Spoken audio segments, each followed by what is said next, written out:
And now, it's time for another Birds on the Beargrass.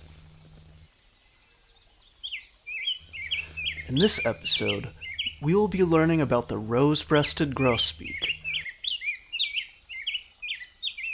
one of the hundreds of species of birds that migrate along Beargrass Creek every year. Be sure to like, subscribe, and watch until the end to learn how to attract these birds to your feeder. You can identify males by their large triangular bill and distinctive red breast. The females rock it plain Jane style with her streaks and eyebrows. Their song is very distinctive and has been described as sounding almost like an American robin, but as if it had operatic training. Many birdwatchers pay tribute to the Rose-breasted Grosbeak's song, describing it as so entrancingly beautiful that words cannot describe it, and as being superior to any similar kind of songbird.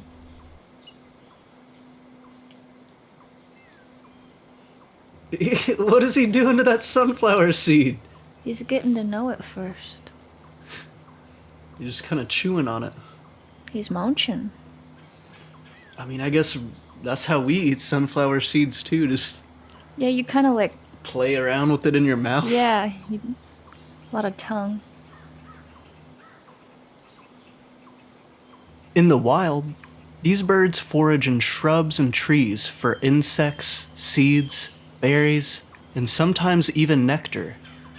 The birds have been observed eating beetles, wild fruits, peas, corn, oats, wheat, tree buds, flowers, blackberries, mulberries, raspberries, and even milkweed. These birds spend most of their time among the treetops of forests and woodlands in Canada and northeastern US, migrating in early fall and late spring. The rose-breasted grosbeak lays 3 to 5 greenish-blue eggs with red and brown spots. Both parents incubate the egg, which takes about 13 or 14 days. Both parents feed and care for the younglings, who can leave the nest after 9 to 12 days from hatching. Sometimes the male will care for the young while the female builds a new nest. They can breed up to twice a year. The maximum lifespan recorded for the wild rose-breasted grosbeak was almost 13 years. Those in captivity have been recorded to live up to 24 years. In areas where both species are scarce, the rose-breasted grosbeak can hybridize with its close relative, the black-headed grosbeak. The offspring can look like either parent, or even with various combinations of black, orange, and pink.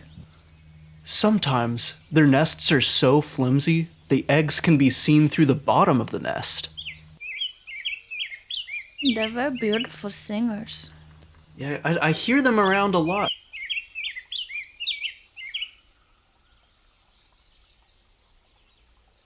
These birds take turns incubating eggs, and when they switch places, the mom and dad will sing to each other softly. To attract the rose-breasted grosbeak to your own yard, keep your feeder stocked with sunflower seeds, safflower seeds, and raw peanuts during the spring and fall migration. It also helps to have native pollinator-friendly plants like milkweed to attract insects these birds also eat. This has been another episode of Birds on the Beargrass. Please like and subscribe, follow us on social media, and check out our website at beargrassthunder.com. Please consider supporting us on Patreon. For as little as $3 a month, you can help us continue creating Kentucky-centric content to help you learn how to improve your own local community and ecosystem. Thanks for watching, and see you next time.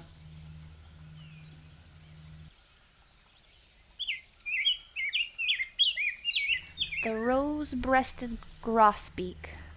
Physicaticus iudivicanus. Fuke. the C and the T. What? Iudavicianus. Vicianus. What? Where are you even getting that? Ludovicianus. Fucticus ludovicianus. Anus. Anus. Breast.